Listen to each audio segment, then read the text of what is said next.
Pernahkah kamu merasa tidak peduli seberapa keras kamu mencoba, kamu selalu kembali menjadi dirimu yang dulu? Kamu pernah berjanji, mulai besok semuanya akan berubah. Kamu akan bangun lebih pagi, berhenti menunda pekerjaan, mengurangi waktu bermain ponsel, mulai berolahraga, makan lebih sehat, menjadi lebih disiplin, menjadi versi terbaik dari dirimu sendiri. Dan untuk beberapa hari, kamu benar-benar melakukannya. Alarm berbunyi lalu kamu bangun, pekerjaan selesai tepat waktu. Buku yang selama ini hanya menjadi pajangan akhirnya mulai kamu baca. Kamu merasa akhirnya kali ini berhasil. Namun, entah apa yang terjadi. Beberapa hari kemudian, alarm mulai dimatikan lagi, olahraga mulai dilewatkan, buku kembali berdebu, dan tanpa benar-benar menyadarinya, kamu kembali menjalani hidup yang sama seperti sebelumnya. Lalu muncul satu kalimat yang mungkin pernah kita ucapkan kepada diri sendiri. Aku memang tidak bisa berubah. Kalimat itu terdengar sederhana, namun diam-diam, ia mulai mengubah cara kita melihat diri sendiri. Bukan lagi seseorang yang sedang belajar, tetapi seseorang yang merasa dirinya memang ditakdirkan untuk gagal. Tapi, benarkah itu kenyataannya? Benarkah kita gagal karena kita malas, karena kita tidak cukup kuat, karena kita tidak punya disiplin? Atau jangan-jangan ya selama ini kita hanya salah memahami bagaimana perubahan benar-benar bekerja? Sejak kecil, kita sering diajarkan bahwa perubahan dimulai dari niat. Jika kamu ingin sukses, berniatlah. Jika ingin hidup sehat, berniatlah. Jika ingin menjadi orang yang lebih baik, berniatlah. Dan memang, niat itu penting. Tanpa niat, tidak akan ada langkah pertama. Namun, ada satu kenyataan yang sering kita lupakan. Niat hanya mampu membuka pintu. Ia tidak akan membuatmu terus berjalan. Coba ingat kembali, berapa kali kamu merasa sangat termotivasi pada malam hari? Kamu menonton video inspirasi, membaca kutipan yang membuat semangat, menyusun daftar target, bahkan membayangkan hidupmu beberapa bulan ke depan. Saat itu, semuanya terasa mungkin. Kamu merasa besok akan menjadi awal dari kehidupan yang baru. Namun, keesokan paginya, alarm berbunyi. Tubuh masih terasa lelah, tempat tidur terasa begitu nyaman, dan tiba-tiba semangat yang semalam terasa begitu besar, seolah menghilang begitu saja. Lalu kita menyalahkan diri sendiri, aku memang kurang niat. Padahal masalahnya mungkin bukan kurang niat, masalahnya adalah kita berharap sebuah perasaan mampu melakukan pekerjaan yang seharusnya dilakukan oleh sebuah kebiasaan. Motivasi adalah emosi, dan seperti semua emosi, ia datang, lalu pergi. Tidak ada manusia yang bangun setiap pagi dengan semangat yang sama. Tidak ada manusia yang selalu merasa siap. Tidak ada manusia yang selalu ingin bekerja keras. Bahkan orang-orang yang paling disiplin sekalipun, ada hari ketika mereka merasa malas. Ada hari ketika mereka ingin menyerah. Ada hari ketika mereka tidak ingin melakukan apapun. Perbedaannya bukan karena mereka memiliki motivasi yang lebih besar. Perbedaannya adalah mereka tidak menggantungkan perubahan hidupnya pada motivasi. Mereka tahu, semangat adalah bonus, bukan fondasi. Bayangkan seseorang yang hanya menyikat gigi ketika sedang termotivasi. Terdengar aneh, bukan? Karena menyikat gigi bukan lagi soal semangat. Ia sudah menjadi bagian dari kehidupan. Dilakukan bahkan ketika tidak ingin melakukannya. Lalu mengapa kita berharap olahraga, belajar, menulis, atau membangun hidup yang lebih baik selalu bergantung pada rasa semangat? Mungkin inilah alasan mengapa begitu banyak perubahan gagal. Bukan karena kita tidak menginginkannya, tetapi karena kita membangun perubahan di atas sesuatu yang memang tidak dirancang untuk bertahan selamanya. Dan masih ada satu kesalahan besar lagi. Kesalahan yang hampir dilakukan oleh semua orang ketika memutuskan untuk berubah. Kesalahan itu justru membuat kita kembali ke kehidupan yang lama. Mengapa kita selalu kembali? Apa kesalahan itu? Kita mencoba mengubah seluruh hidup dalam satu malam. Mungkin kamu pernah mengalaminya. Setelah merasa kecewa terhadap diri sendiri, kamu duduk, mengambil buku catatan, lalu mulai menulis daftar panjang. Besok aku akan bangun jam 5 pagi, olahraga setiap hari, meditasi, membaca 1 jam, belajar bahasa baru, berhenti bermain media sosial, tidur lebih awal, makan sehat, dan bekerja lebih produktif. Saat daftar itu selesai, kamu merasa luar biasa seolah-olah hidupmu sudah berubah, padahal yang berubah baru rencananya, belum perilakunya. Lalu datang hari pertama, semuanya berjalan cukup baik. Hari kedua masih bisa dipertahankan. Hari ketiga mulai terasa berat. Hari keempat ada satu kebiasaan yang terlewat. Hari kelima semuanya perlahan runtuh. Lalu kamu berkata, "Ya, aku gagal lagi." Padahal yang sebenarnya gagal bukan dirimu, melainkan strategi yang kamu gunakan. Otak manusia memiliki satu tugas utama, bukan membuatmu sukses, bukan membuatmu kaya, bahkan bukan membuatmu menjadi versi terbaik dirimu. Tugas utama otak adalah menghemat energi. Setiap perubahan membutuhkan energi, semakin besar perubahan, semakin besar pula energi yang dibutuhkan. Bayangkan seseorang yang biasanya bangun pukul 8 pagi, lalu tiba-tiba memaksa dirinya bangun pukul 5, biasanya tidak pernah berolahraga, lalu langsung berlari 5 km, biasanya bermain media sosial selama 4 jam, lalu memutuskan berhenti total. Bagi dirinya, semua itu terdengar seperti perkembangan, namun bagi otaknya itu adalah ancaman. Karena setiap kebiasaan lama sudah menjadi jalan yang sangat dikenal. Ibarat sebuah jalan setapak di dalam hutan yang sudah dilalui ribuan kali, jalannya rata, mudah dilewati, tidak perlu berpikir. Sementara kebiasaan baru masih seperti membuka jalur baru, penuh simak, penuh hambatan, melelahkan. Maka jangan heran jika otak terus mengajakmu kembali ke jalan lama, bukan karena jalan itu lebih baik, tetapi karena jalan itu lebih mudah. Inilah sebabnya kebiasaan buruk sering terasa begitu nyaman, bukan karena kita menyukainya, tetapi karena otak sudah sangat mengenalnya.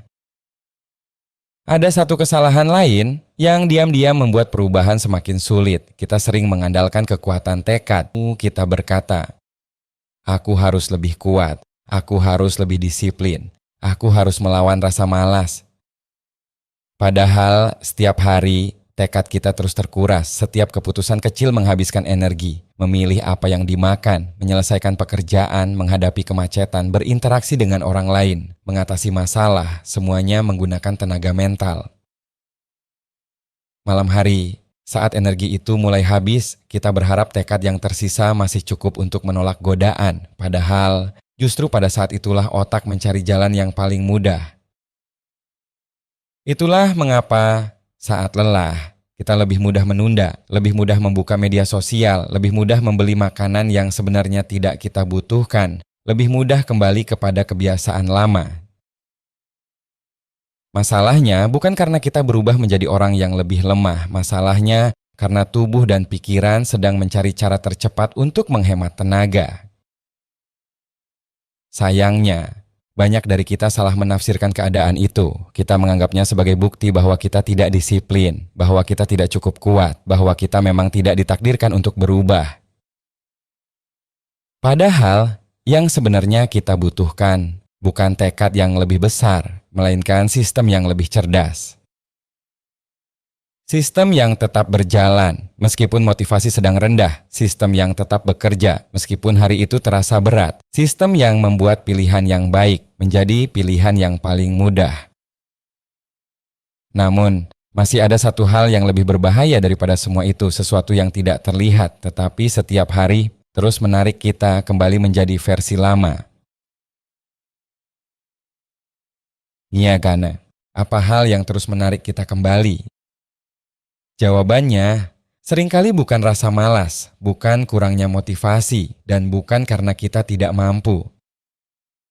Jawabannya adalah lingkungan yang masih dirancang untuk versi diri kita yang lama. Bayangkan seseorang yang ingin mengurangi bermain ponsel, tetapi setiap bangun tidur, ponselnya sudah berada tepat di samping bantal, notifikasi masih menyala, semua aplikasi masih berada di halaman depan. Atau seseorang yang ingin mulai membaca, namun bukunya tersimpan di dalam lemari. Sementara televisi, laptop, dan media sosial selalu berada dalam jangkauan. Kita sering berharap tekad mampu mengalahkan lingkungan, padahal lingkungan hampir selalu menang. Karena setiap hari kita membuat ratusan keputusan kecil, dan sebagian besar keputusan itu tidak benar-benar kita pikirkan. Kita hanya mengikuti apa yang paling mudah.